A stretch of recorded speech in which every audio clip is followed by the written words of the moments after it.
When Garth is abducted by a gelatinous cube and Wayne is sucked into an arcade game, you know things are gonna get weird. Unfortunately, weird didn't translate into good when it came to Wayne's World on the Super NES.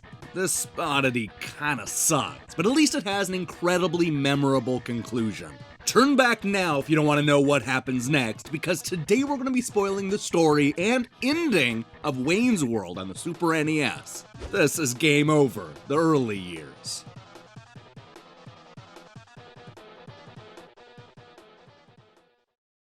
So by now you're probably wondering why I'm devoting a whole episode to one of the worst movie licensed games on the Super NES. The truth is, I love Wayne's World. Not the games, of course, but rather the movies and the Saturday Night Live sketches. I remember staying up late every weekend just in hopes of seeing Mike Myers and Dana Carvey pretend to be public access TV hosts. Hell, I even have a picture of myself as a teenager pretending to be Wayne. I think it's safe to say that these two wannabe superstars left a big impact on my life. But for as much as I love Wayne and Garth as characters, I couldn't be bothered to play their 16-bit game. Between the terrible reviews and THQ trying to shoehorn these comedy greats into a generic 2D platformer, I decided to skip the game entirely. And I know for a fact that I wasn't alone, because I've yet to meet a single person who saw the game through to the very end. I recently played through Wayne's World on the Super NES, and let me tell you, we definitely need to talk about this story. Actually, it's not so much the story that's interesting, but rather the way it's told. The action is split into a series of lengthy cinemas that are supposed to emulate the public access TV show. This basically means that we get 4 new episodes of the SNL skit, only without the comedic timing or the quality writing. I'm gonna be honest with you, these clips are weird, especially when they decide to reference scenes from the movie. Instead of just describing what happens, here's the opening cinema to Wayne's World. It's Wayne's World, party time, excellent! Party on!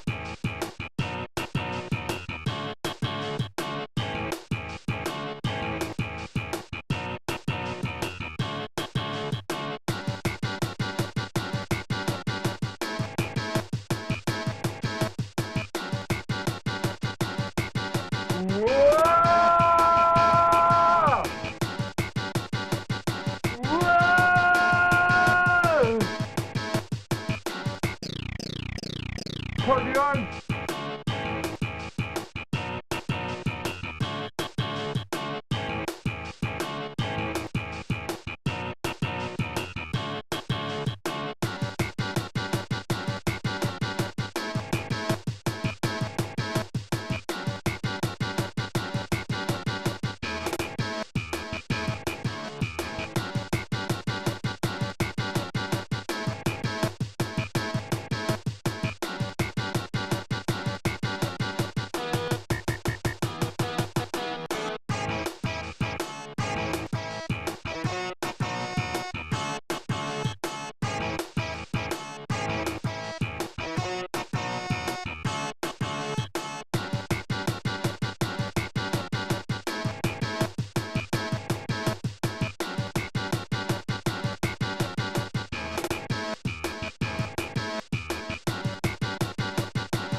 So I guess Wayne has been sucked into the arcade game and Garth has been kidnapped. The instruction manual explains that the video game world is a slightly exaggerated version of Wayne's hometown, which I guess explains why we start in this music store. I mean, there's that one scene from the movie where they go into the music store and they're told not to play Stairway to Heaven. So why not stretch that idea into a crazy platforming stage? It all leads to a fight with this rock and roll snake that is somehow attached to the wall. Don't ask me, just watch the next cinema. Party on!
on!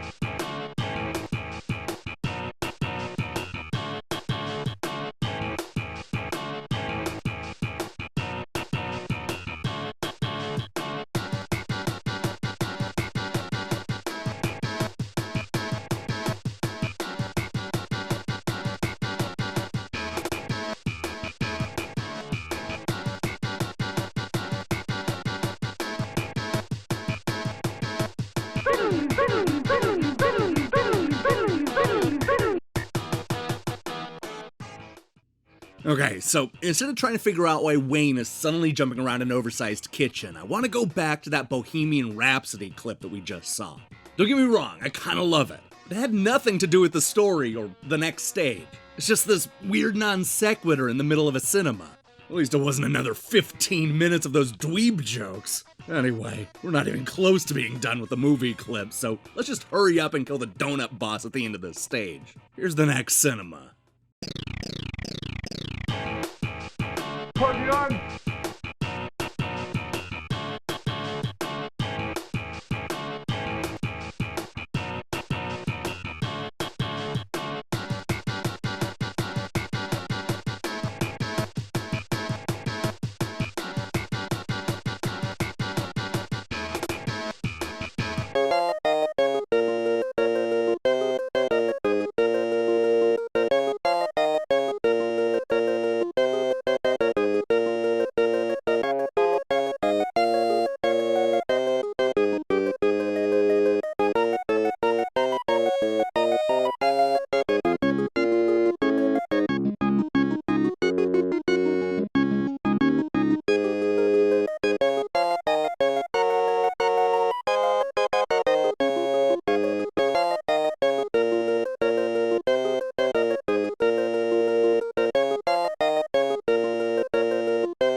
Party on!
Hey, it's Noah's Arcade! But forget about that, because we need to talk about that movie clip.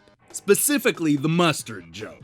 The fact that THQ didn't want to use the brand named Grey Poupon makes this clip a little weird. And also not funny. Of course, I'm not sure how many people even remember those Grey Poupon commercials. The finer things in life. Happily, some are affordable, like Grey Poupon Dijon mustard.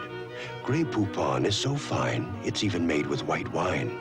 Its original French Dijon recipe adds distinctive flavor to beef, pork, and poultry, salad dressing and sauces, and of course, sandwiches. So enjoy one of life's finer pleasures. Pardon me, would you have any Grey Poupon? But of course. Grey Poupon. It even has wine. Anyway, we eventually get to a boss fight with Disco Elvis for some reason. What this has to do with Wayne's World is beyond me, but here's the next cinema. Party on!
Party on!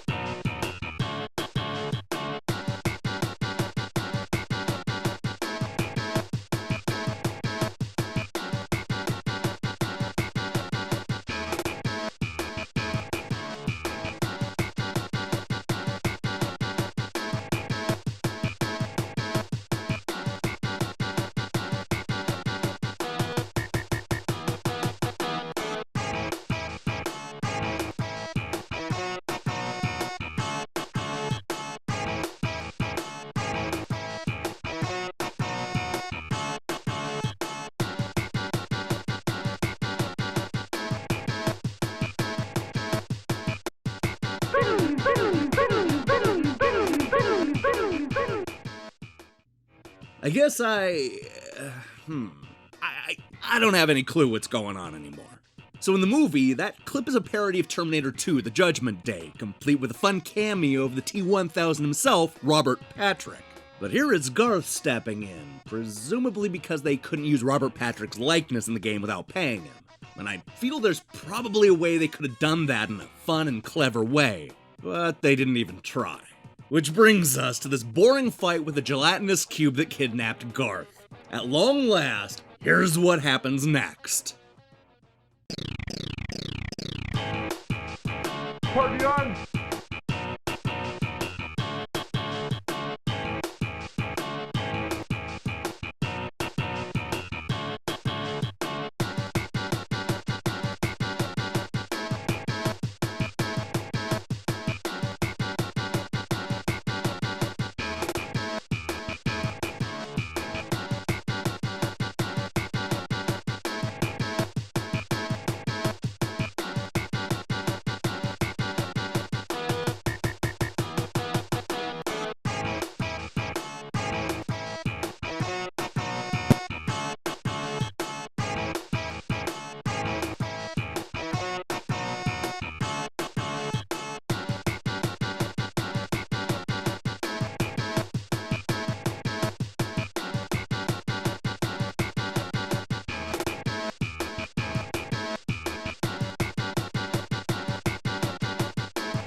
Now this is what I would call an excessive ending.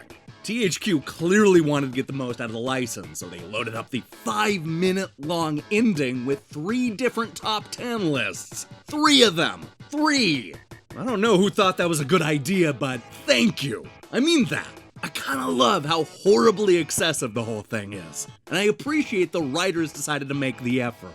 It's one of those, it's so bad it's good sort of things, which is a lot more than I can say about the crummy gameplay and those nonsensical boss fights. The cinemas make up almost 16 minutes of the hour-long runtime, and that's absolutely nuts. So hopefully I inspired you to seek out Wayne's World and give it a try. Sha, and monkeys might fly out of my butt.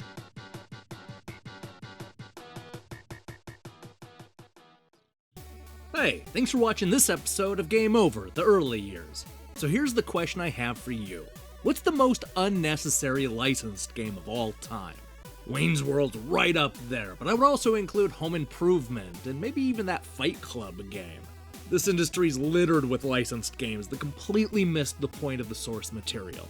In other news, we have a packed week in store for you, including reviews of The Carters, Suicide Guy Sleeping Deeply, West of Loathing, and more. We may even have a surprise in store, so I strongly recommend you click that subscribe button and support what we're doing here. Until then.